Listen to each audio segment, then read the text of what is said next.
Bismillahirrahmanirrahim. Assalamualaikum warahmatullahi wabarakatuh. Alhamdulillah wassalatu wassalamu ala Rasulillah wa ala alihi wa ashabihi. Sekalian, kita ketemu lagi dalam perkuliahan usul fikih. Dan kali ini kita akan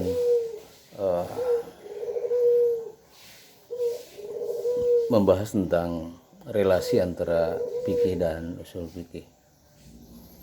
Kita maklumi bahwa usul fikih ini terdiri atas dua kata ya secara harfiah, yaitu kata usul dan kata fikih. Kata usul itu sendiri sebenarnya sudah menjadi merupakan kata yang berasal dari bahasa Arab, bentuk plural atau bentuk jamak dari kata aslun. Jadi aslun, usulun gitu. Yaitu asal. Asal itu ya dalam bahasa sebenarnya sudah diadopsi atau sudah diadaptasi oleh bahasa Indonesia ya menjadi asal usul gitu. Asal usul. Jadi asal mula sesuatu itu dianggap sebagai asal usul. Dalam bahasa Arab kata aslun itu atau asal itu adalah biasa didefinisikan ma wadu'a alaihi syai'u, jadi tempat berdirinya sesuatu. Mungkin kalau kita mengenal istilah pondasi, ya pondasi itu dasar, nah itulah asal. Dalam dasar itu adalah pondasi, tempat tegaknya satu bangunan. Nah, kalau usul fikih berarti tempat tegaknya fikih, atau bisa disebut dengan asal usul fikih. Ya. Itu kata asal. Sedangkan kata fikih sendiri secara harfiah berarti al-fahmu, paham, atau al-ilmu, pengetahuan. Jadi fikih itu merupakan hasil dari pemahaman atau sebuah pengetahuan yang karena itu kebenarannya relatif gitu. Bisa benar menurut fuqaha yang satu, bisa salah menurut fuqaha yang lain, dan karena itu lumrah saja. Secara istilah para ulama mendefinisikan fikih ini adalah al-ahkamu syar'iyah, hukum-hukum syara. Hukum syara itu ya wajib, sunnah, makruh, haram, itulah itu hukum syara ya. Jadi al-ahkamu syar'iyah itu hukum-hukum syara al-muta'alliqu bi af'alil mukallafin, yang berhubungan dengan perbuatan mukallaf. Perbuatan mukallaf itu adalah perbuatan orang dewasa berakal ya, sempurna akalnya ya. Nah, itu adalah perbuatan mukallaf. Perbuatan bersifat amaliyah ya, perbuatan sholat, puasa, zakat, haji gitu, dan aktivitas lain, muamalah, munakahat, jinayat, waris, itu semua adalah perbuatan-perbuatan orang dewasa. Al-muktasabu atau al-mustambatatu min adillatiha at-tafsiliyah, yang didapatkan atau diperoleh dari dalil-dalil yang terkait ya dengan persoalan itu. Jadi kalau bicara tentang zakat misalnya, wa'atus zakah, itu dalilnya. Nah, bagaimana perbuatan zakat, hukum yang diambil dari dalil berkaitan dengan soal zakat, nah itu berarti fikih gitu. Nah, demikian juga yang lain misalnya aqimus sholat, mendirikan sholat. Nah, perbuatan sholat, nah, jadi hukum mengenai perbuatan sholat itulah fikih yang diambil dari dalil wa aqimus sholat itu. Kemudian ya,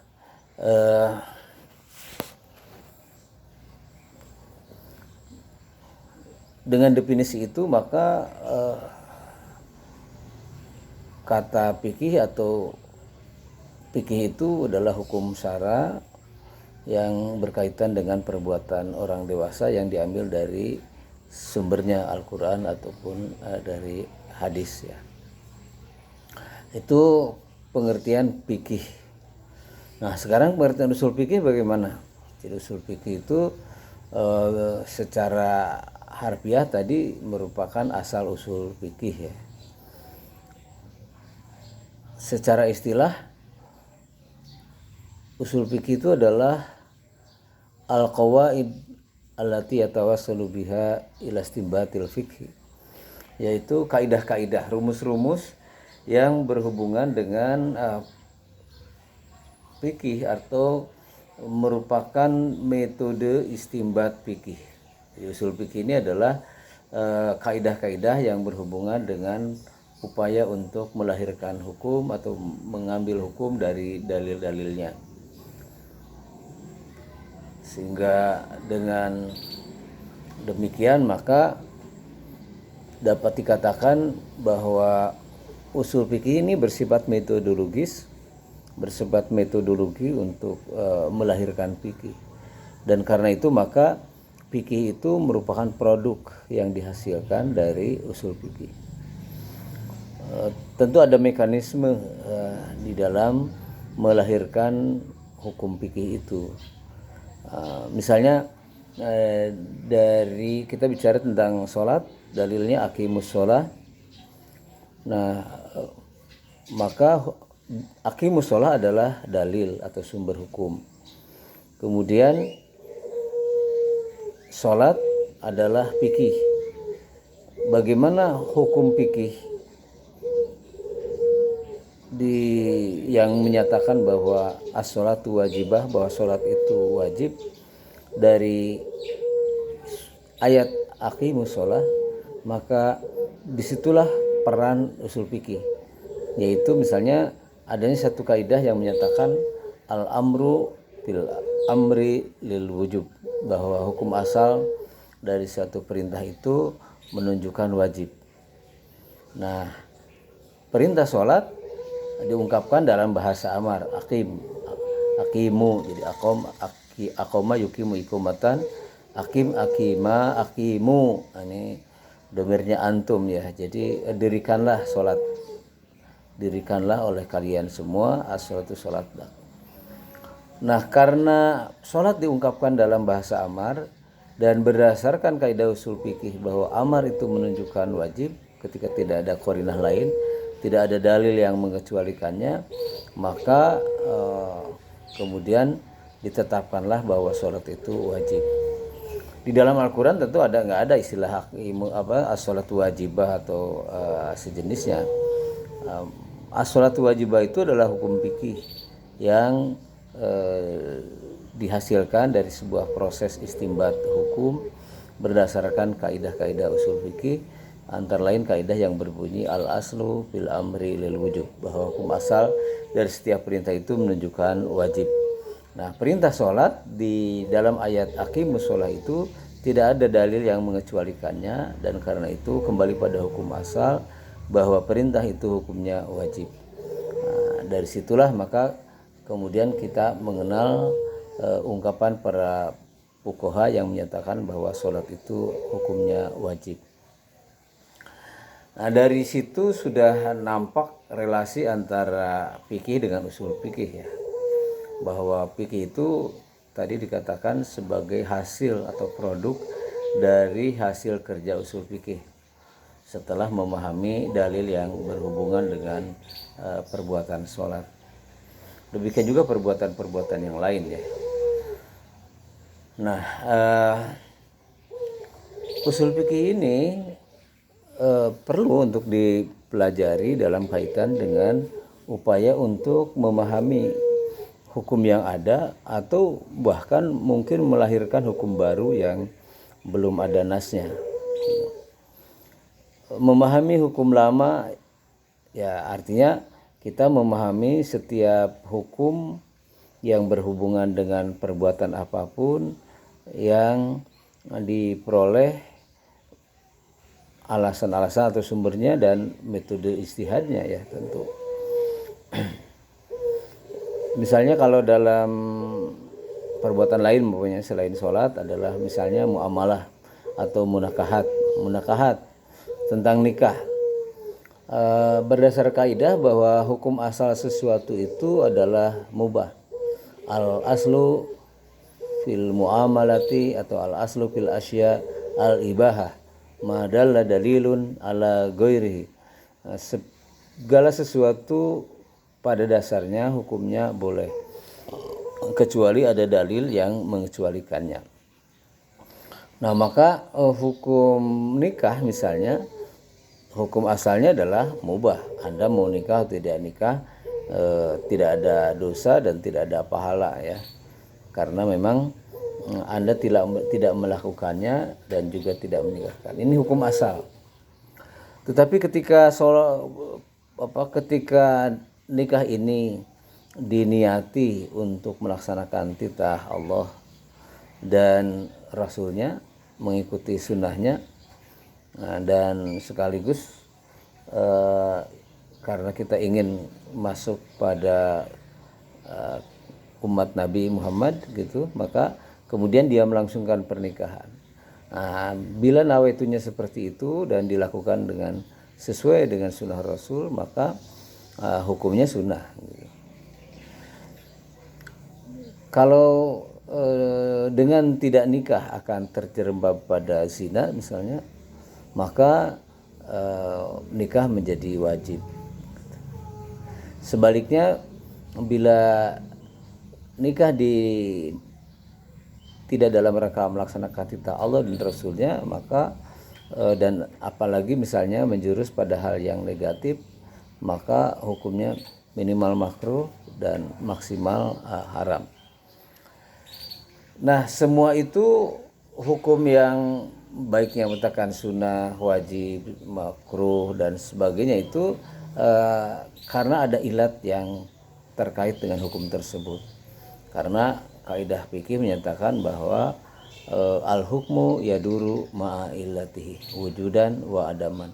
Bahwa hukum itu senantiasa tergantung pada ilat hukumnya. Jadi ada ilat, ada hukum, tidak ada ilat, tidak ada hukum. Jadi maksudnya ilat itu adalah faktor-faktor yang menyebabkan suatu hukum, baik hukum itu sunnah, wajib dan sebagainya, itu tergantung pada ilat hukumnya. Itulah secara singkat tentang kegunaan usul fikih ya, yaitu untuk mengetahui mengapa suatu hukum demikian formulasinya. Atau mungkin juga hukum usul fikih ini berguna untuk menetapkan hukum yang belum ada nasnya. Misalnya tentang miras ya. Miras atau narkoba dan sejenisnya. Di dalam Al-Quran tentu saja tidak ada dalil yang eksplisit mengharamkan itu. Misalnya tidak ada kalimat dalam Al-Quran hurrimat alaikumul narkoba atau innamal narkoba haramun. Tidak ada. Nah, lantas bagaimana kita menetapkan hukum pada narkoba itu? Nah, ini ada satu metode di dalam usul fikih yang bernama qiyas. Qiyas itu membandingkan. Jadi membandingkan satu hukum yang belum ada nasnya dengan hukum lain yang ada nasnya karena ada kesamaan ilat di antara keduanya. Di dalam Al-Quran ada ayat innamal khamru wal maisir wal azlam rijum min amali syaitan fajtanibuh. Ada perintah untuk menjauhi minum khamr. Nah, kemudian para ulama usul mengkaji mengapa khamr diharamkan. Apa ilat hukumnya? Apa sebabnya? Nah, para ulama menemukan bahwa sebab diharamkannya khamr itu adalah karena mengandung unsur muskir, mengandung unsur yang memabukkan. Sehingga kemudian mereka menetapkan bahwa kullu muskirin khamrun wa kullu khamrin haramun. Setiap yang memabukkan itu namanya khamr dan setiap khamr hukumnya haram. Gitu. Nah, maka kemudian ulama sepakat menetapkan hukum narkoba ini haram karena mengandung unsur muskir. Nah, jadi ada kesamaan ilat antara diharamkannya khamr dengan diharamkannya narkoba. Sama-sama mengandung unsur memabukkan. Karena itu maka bila narkoba hukumnya haram, Bila khamr hukumnya haram, maka narkoba pun haram karena keduanya memiliki ilat yang sama, yaitu sama-sama mengandung unsur muskir. Itulah yang disebut dengan metode kias. Jadi kita mengkiaskan, menyamakan hukum narkoba kepada hukum khamr yang ada di dalam nas karena ada kesamaan ilat di antara keduanya. Nah, dengan demikian maka usul fikih dengan mekanisme tertentu antara lain tadi dengan metode kias dan masih banyak metode yang lain bisa menetapkan hukum narkoba gitu, yang selama ini atau mungkin pada zaman dulu tidak ada istilah narkoba itu. Nah, narkoba hanya ada belakangan ini dan tetapi dengan usul fikih maka narkoba pun bisa ditemukan hukumnya, yaitu haram karena ilatnya sama dengan ilat diharamkannya khamr. Nah, jadi begitu relasi antara fikih dan usul fikih.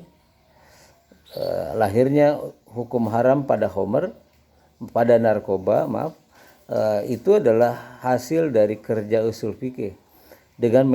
Dengan menggunakan metode kias, maka kita bisa menemukan hukumnya narkoba, yakni haram, sebagaimana hukumnya khamr, sama-sama haram. Sesuai dengan kaidah tadi bahwa kullu muskirin khamrun, setiap yang memabukkan apapun namanya itu dalam terminologi fikih disebut dengan khamr. Wa kullu khamrin haramun, dan setiap khamr hukumnya haram.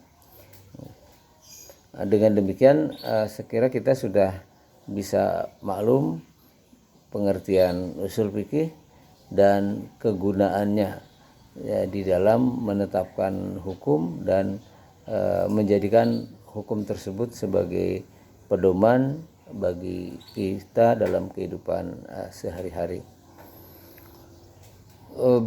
Tentu dalam kajian lebih lanjut kita akan temukan bagaimana kaidah-kaidah usul fikih dan bagaimana metode-metode ijtihad yang notabene menjadi objek kajian dari usul fikih ini dengan segala ragam contohnya akan kita temukan dalam perkuliahan berikutnya.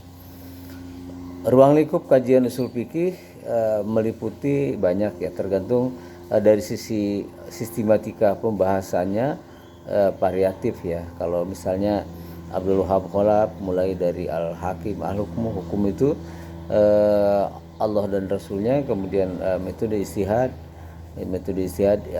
termasuk sebelumnya juga ada ijma, ada qiyas, ada masalah mursalah, ada al-urf, al-istishab dan lain-lain, baik menyangkut kaidah-kaidah usuliyah atau kaidah-kaidah tasyri'iyah maupun kaidah-kaidah lugawiyah tentang kaidah-kaidah kebahasaan.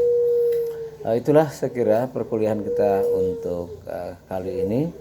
Mudah-mudahan bermanfaat dan tentu saja Anda semua masih dituntut untuk membaca lebih lanjut melalui beragam referensi yang terkait dengan pembahasan ini. Tapi jangan lupa peringatan dari dan untuk kita semua tentang 3M ya, pakai masker, cuci tangan, dan menghindari kerumunan agar kehidupan kita menjadi lebih baik. Imunitas kita juga harus dijaga dan kita terhindar dari apa yang disebut dengan COVID-19 yang dari hari ke hari masih menunjukkan peningkatan, masih banyak memakan korban dan seterusnya. Karena itu saya berpesan agar Anda mematuhi protokol kesehatan COVID itu, dan dengan demikian semoga Allah tetap memberikan keselamatan, kesehatan pada kita semua. Terima kasih atas perhatian Anda. Assalamualaikum warahmatullahi wabarakatuh.